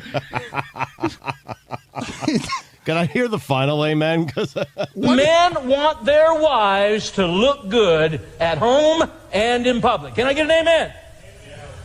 I mean, it's horrifying. It's legit. I'm like, how could you be in that church? How can, honestly, I feel guilty laughing about that because it's poison. Like 70 million people, it felt like, had something like this in their heart. The amen does help, though. It does. It really it helps everything. Yeah. I think you nailed it there. Yeah. Because, like, look, Pat Riley has failed the city. He's failed Dwayne Wade. Can I get an amen? It helps everything. So wait a minute, is this the new? Then it's just a couple of people, Scott, and then you're emboldened. Tyler Johnson's a better fit than Goran Dragic. Amen? So you guys, this is the new Save the Whales, pay the teachers? This is how we're going to do it. Can I get an amen? Okay. All right, please create that bit for me, would you, Stu Gotz? Buying an Obi Toppin NBA Top Shot for $864 was a good move. Amen? I want a bit where Stu Gotz is preacher man. I want you guys to imagine Stu Gotz as a preacher trying to sell you his morals. That you guys received that the same way I did, right? Like all of your faces were shocked and horrified listening to this person give a sermon where you think it's not going to get worse. And you're like, nope, he hadn't been paying attention to anything going on in the world the last few years. He's got his mind made up on what he would. I'm assuming that was practiced, right? Sermons are rehearsed. He invoked current events with Melania and Trump, so I think he was paying attention to some things that were happening. I guess so. He ran that one through, like he tried it out and still thought it was a good idea to thunder forward. I don't know what. I'd like to know who he tried that one out on. Amen? Yeah. Amen? We'll get to the hierarchy of laughter here in a second. I'm going to work on preacher with some amen, okay? I want to hear. You can imagine Stugotz says snake oil salesman going around there and just sort of doing Stugotz idyllic principles. Whittingham, are your tears of laughter ready? Because the last time we did this, where is the file? Wait, I think there's meat on this bone, Dan. I'd like to explore this. Let's go through some of some maybe your takes from the past and see if it's better than if you just add an amen to it. Okay, this is good. So this is an embarrassing take. This is sound from 2014. For the last 2 years, I've been saying, with much resistance, by the way, as they go to the AFC Championship game last year and go 12-4, that Tom Brady is in decline. Oh, can I get an amen? From 2014. It helps. For the last 2 years, so you've been saying it since 2012. To much resistance, by the way, that Tom Brady is indeed in decline. Amen. So you would do it like now, you would do it, Tom Brady's finished. Can I get an amen? Without the phlegm, yes. Without the phlegm. I think I have a better example. This is also from September of 2014. Can we rename that division? Like AFC hot scalding dumpster fire or something? Like something else. Rename that division because, man, that division is bad. You can make a decent argument that Kyle Orton is the best quarterback in the division. Can I get an amen? Amen. Kyle Orton is the best quarterback in the AFC East was a take you had in 2014. Amen.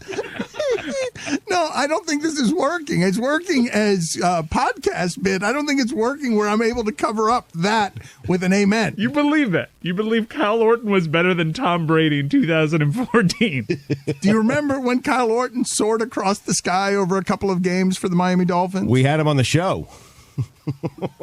I think the key is, can I get an amen? You can't just yell out amen. You have to request it from the people who then feel obligated when asked to get an amen. All right. To give an amen. Well, then, okay, so let's do it. Oh, so it needs to be call and response. All right, get me another one, Mike, then, and I'll see if I can sell it here. So the more people in the audience, in the gallery that give you an amen, the more people that agree with you, obviously. All right, so let's see here. So, wait, the Kyle Orton thing, he never actually was a Dolphin. This was when he was with the Broncos. Buffalo Bills. No, the 2014 was when he was in the AFC East along with Tom Brady. But I believe Dolphin fans once cheered Kyle Orton's name at practice because they wanted an upgrade at the position. I believe that Kyle Orton was a backup here. Do I have my information incorrect? You do. No, he's never on the Dolphins. Okay, my bad. Yep. Wow, that's a senile moment right there. Amen. Mm-hmm. Can I get an amen?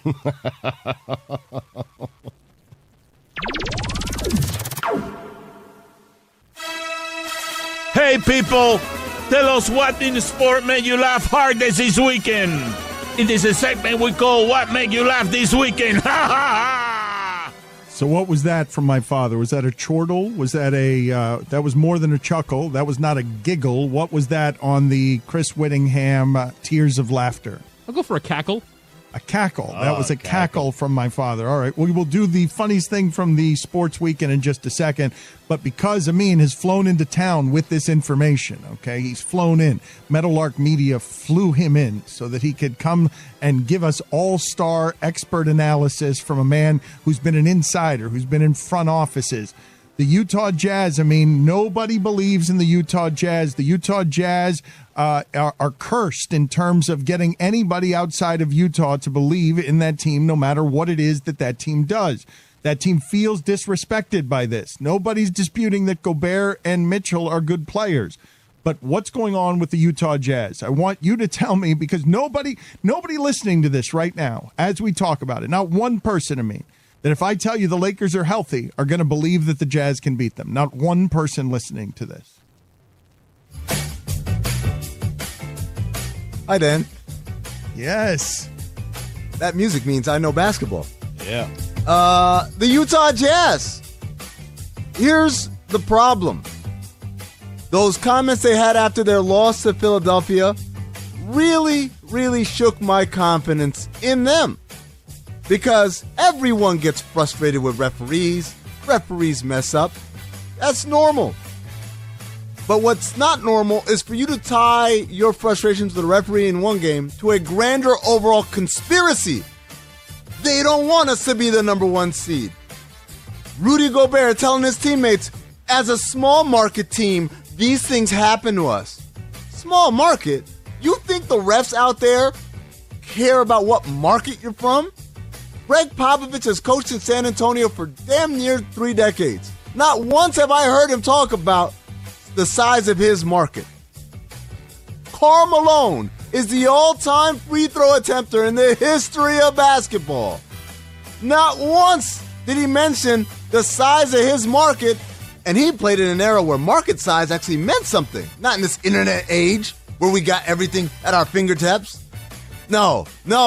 I say to you, Rudy Gobert does not believe in himself, has an external locus of control, is looking for other reasons why he's not good enough or his team's not good enough. And for that reason, Dan Lebatard, the Utah Jazz not only won't win the championship, they're not even getting out of the second round. Uh-oh. Wow. That's the kind of hot take. Amen. Right? Amen. Can I get an Amen. Can I get an amen? Can I get an amen?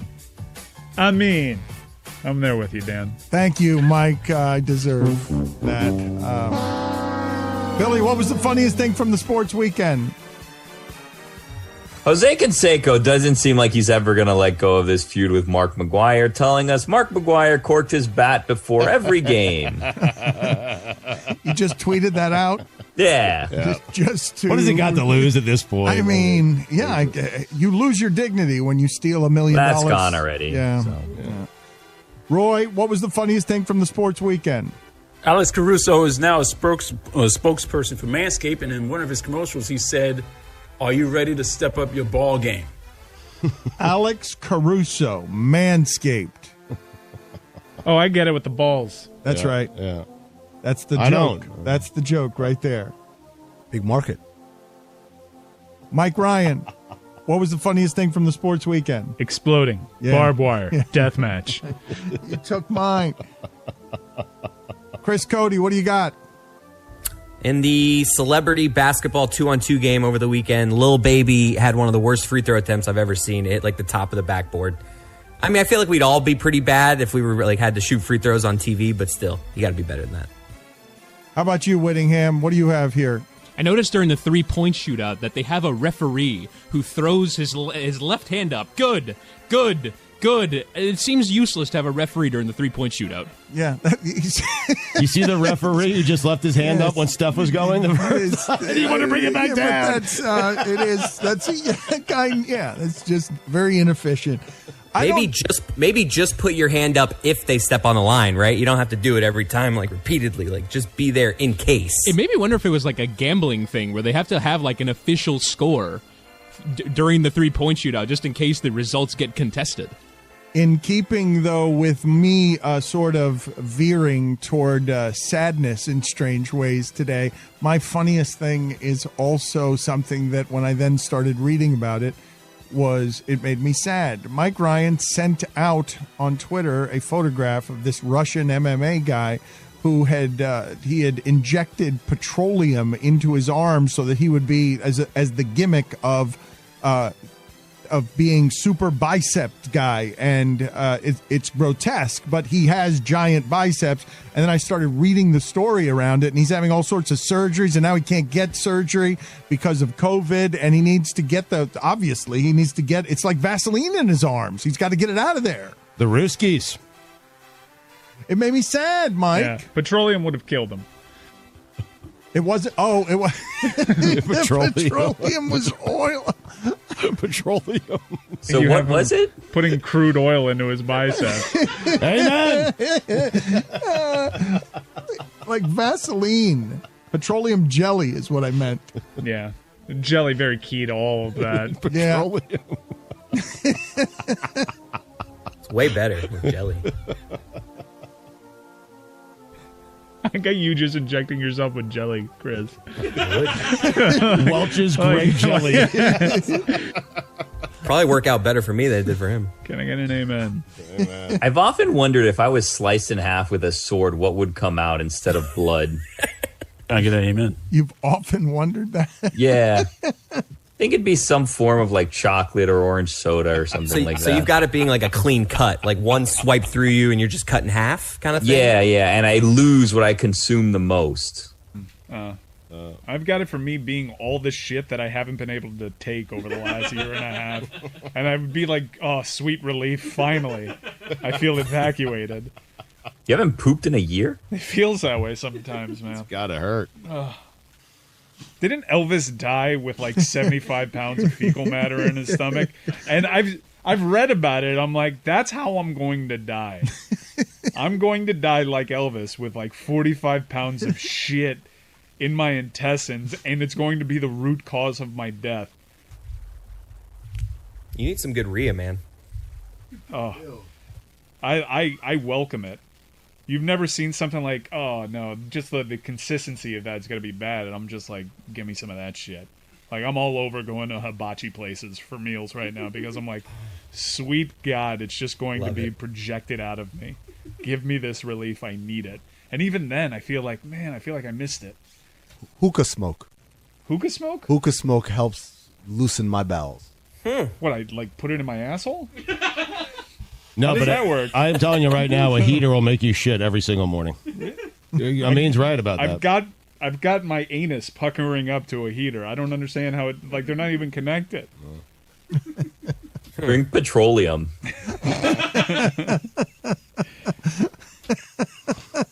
Look how pleased Billy is with himself. That one I was like, I don't think I should do this one. Can I get an amen? So it's petroleum oil. He was just injecting Vaseline into his arms? I guess. Yeah. Have you seen the pictures of him? Bazooka arms. Google bazooka arms. Well, he lost to a slap boxer. He lost to some YouTube sensation. He's really not a mixed martial artist. He's just sort of a gimmicky, I'm going to shoot petroleum jelly into my arms. Holy shit. Yeah, there you go. You saw that. I mean, they're not, yes, they look like. I can't look at that. Yeah, giant arms. But that's a sad story when you start reading about it because he's in pain because he was, he says. Yeah, don't be so vain. Oh, wow. Wow. No, you get what he was doing? Yeah, amen. Amen. Billy, are you sad because of Ryan Fitzpatrick? You also don't understand it, right? He's not going anywhere. You think he's going to retire and not be on a team next year? You're so silly. He's going to be on a team next year. Come on. We're not. This isn't the end of Ryan Fitzpatrick. You think it's the end of Ryan Fitzpatrick? If he's not on a team, he's going to be in a booth, and then he's going to go from the booth back onto a team as soon as someone gets hurt. You think this is the end of Hall of Famer Ryan Fitzpatrick? This isn't the end of him. What do you think's going to happen there? What do you think? He's coming off his best season. Who's the report? Who's the report coming from that Ryan Fitzpatrick is getting no interest in free agency? Zero. It's early, Dan. It's early. The report's from an idiot. That's who it's from. I don't know who it's from. So I'm it's sorry John if I called you an Clayton. idiot. John Clayton is not an idiot. The professor. Billy's right, though. Can you name a better backup in the league? Probably. Jameis. All right, maybe one. Taysom Hill. Nope. No. Let's see. Point made. Well, I name one. You said, can you name one? I name one. Well, people say Nick Foles. Nick Foles.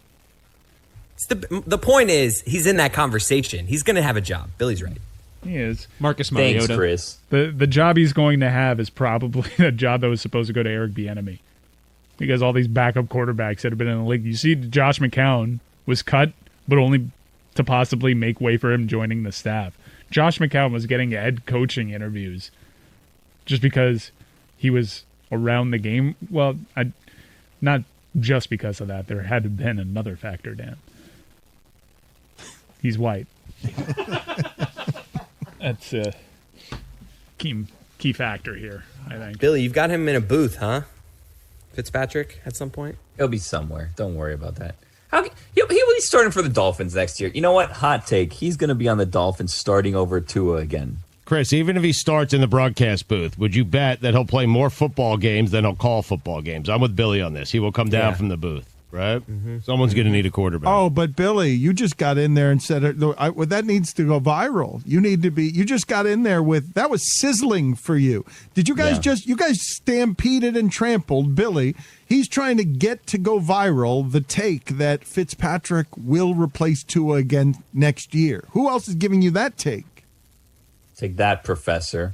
You should have. Thank God we're not on anywhere where you can see what this was, because you would have seen me immediately confuse myself, roll my eyes, and shrug after I said that. I was like, someone had to say something. Here it is. He's going to start next year. Yeah, and then so you're walking it back. You want an amen? Can I get an amen? Do you think it'll help, Chris? You were talking about how it is that you leave someone at the store. What do you do when you drop someone off at the store? What are they going to get? What is it that you were trying to get off the ground there? Very often my wife will have to run into a store or somewhere, and I will drop her off at the front of the shopping center or at the front of the store in a shopping center, and she'll go in, and I have the decision to make. Am I going to just park and wait for her, or am I going to drive around? And I know you're thinking that the obvious answer is you don't want to waste gas. You just park. I disagree with that. I think the right way to do it is to drive around. And you got to gauge how long she's going to be in there. If she's going to go in for one item, you got to do a one big long lap. If she's going to go in for 3 or 4 items, you maybe need to do a smaller lap multiple times. The perfect scenario is where you end up right back at the front of the store as she's walking out. So you have to kind of anticipate how long she's going to be in there, and that'll determine how long your lap is going to be. Sometimes I'm a big, rather than the 3 small laps around the parking lot, I like to do one giant lap around the entire shopping center. I'll go behind the building. I'll be by where all the trash bins are. But there's nothing better than timing it perfectly and getting back around to the store as she's walking. So it looks like you were waiting the entire time? Right. Okay. There's nothing better.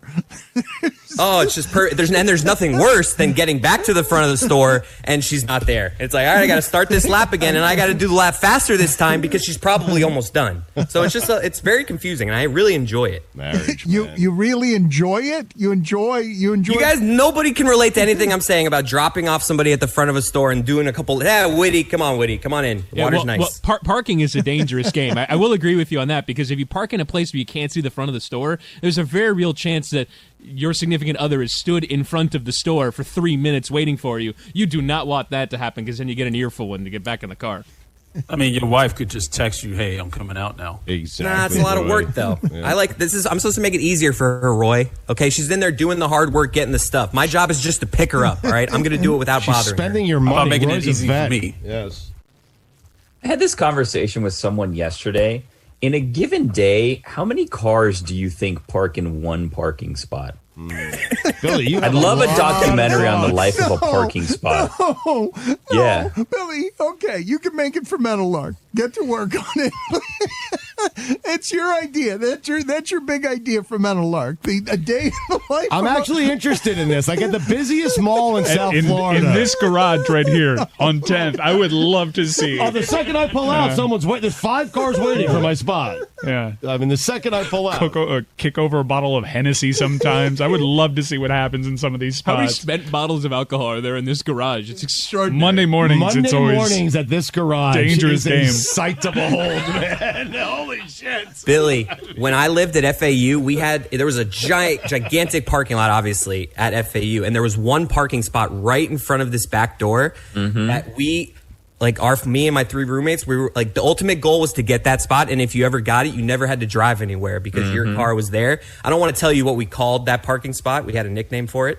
I'm not going to say that right now, but it was just, that's what you made me think. It's inappropriate. Why would you even bring it up? You could have just not. It was a funny name. Like someone would come in like, hey, I got the blank spot. And it was like, boom. And then that person didn't have to drive for, Can I get an amen? No, you can't get an amen because he's scared. He realizes that he just gave you his deepest inner thoughts on an inappropriate name to a parking spot several years ago. Billy, do you know what it was called? No, I don't. But parking spots, just think about how many lives one parking spot touches in a given day. That's just a day. Oh, the stories we could tell, Dan. Okay. All right. Put it on Skipper's desk. Parking spots can talk. We got to tell the story of a corner spot, compact spot. That's the title of it. If parking spots could talk. Angled spot. Do you think a spot in the back of a parking lot is sad that no one ever parks in it? Yeah, I would think, right? No, they love that. Are you kidding me? No, a spot loves it to not have a car in it. No. I think it's like the aliens in Toy Story. Dan, in Toy Story, there were these aliens. It was in an arcade, and the aliens wanted to get selected by the claw machine. So I think the parking spots are the same thing. Yeah, they want to get parked on, and then they're like, oh, are they going to choose me? Are they going to choose me? Because it's the whole thing that's like they get chosen, right? It's like getting picked in, whatever it is, dodgeball or whatever as a kid. You want to get chosen. So as a parking spot, you want a car to park on you. So if you're in this lonely parking spot and one of your friends gets parked on and you don't, you start wondering, why is it? Are my lines not painted properly? Am I too thin? What's going on? Why won't I get chosen? Does the disabled spot feel like it's a little bit better than everyone else? It's up front. It's got some colors on it. King of the road. Did Billy just pitch a animated movie about anthropomorphic parking spots? Spots. Yes. What? Let's do the tears of laughter. Starting right now. Is this documentary going to crescendo with Chris Cody pissing all over this parking spot in the garage? Oh my God, yeah.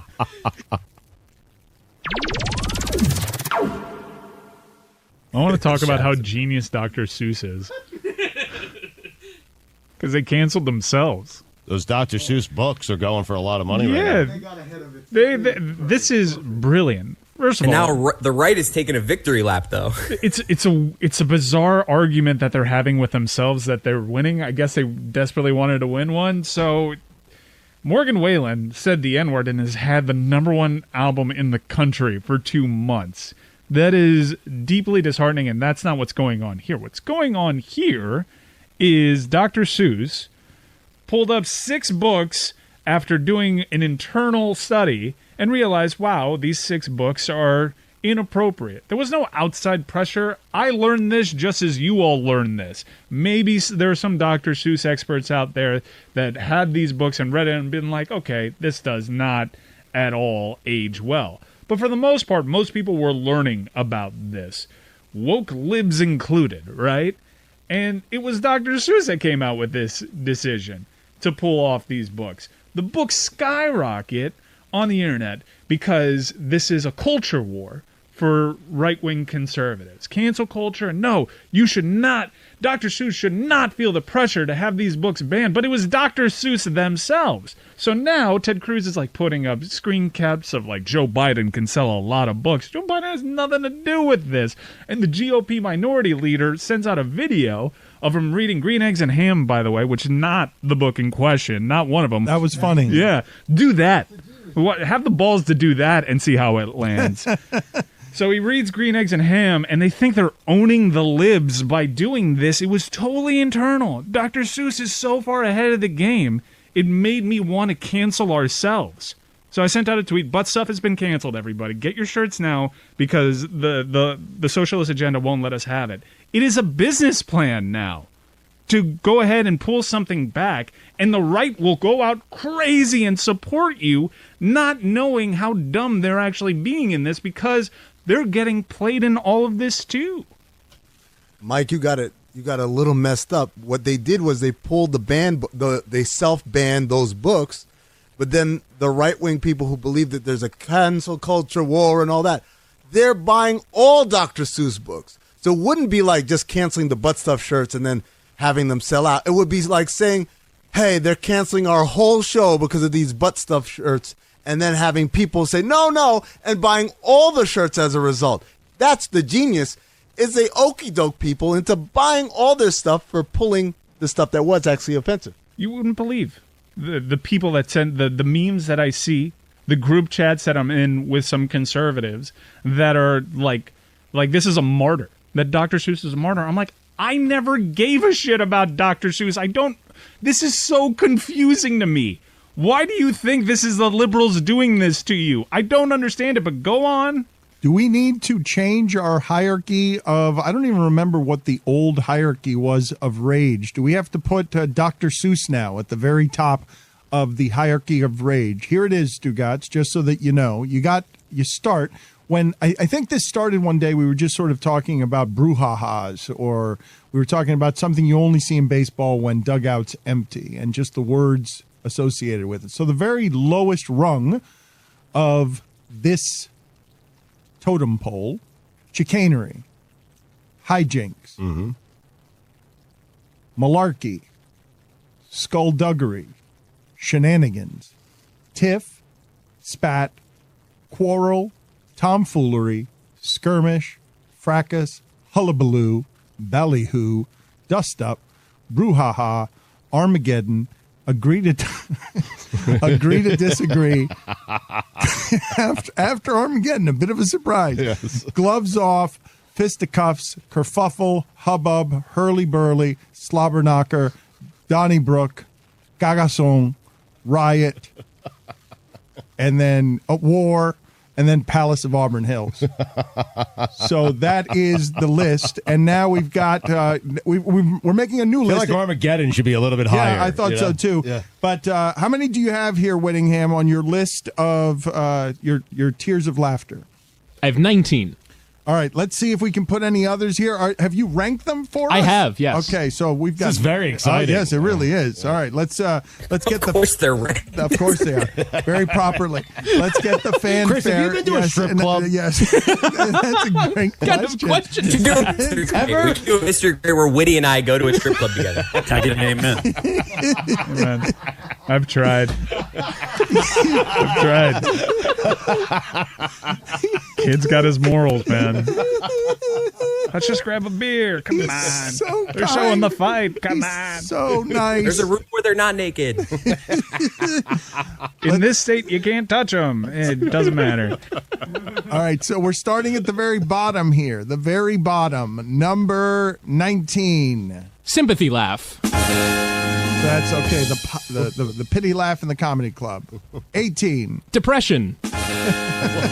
Okay. Yeah. We started with sadness. The happiest that word's ever been said. Billy wanted to start with sadness. 17. Sadness. Yeah. 16. Snicker. Good snicker. 15. Chuckle. 14. Yuck yuck. Yuck, really. Love a good yuck yuck. None better than a good yuck yuck. Put it on the poll, Guillermo. Is there anything better than a good yuck yuck? I mean, why are you swinging your elbows? That's how you yuck yuck yuck yuck yuck yuck yuck. How was your weekend? Good. Had a couple yuck yucks with the boys. Number 12. Or 13. Giggle. Number 12. Snort. Number 11. Hardy har. 10. Crack up. Wow. Okay. 9. Cackle. 8.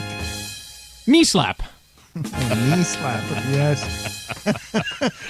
I mean, we know what a knee slapper is, man. Thank you for.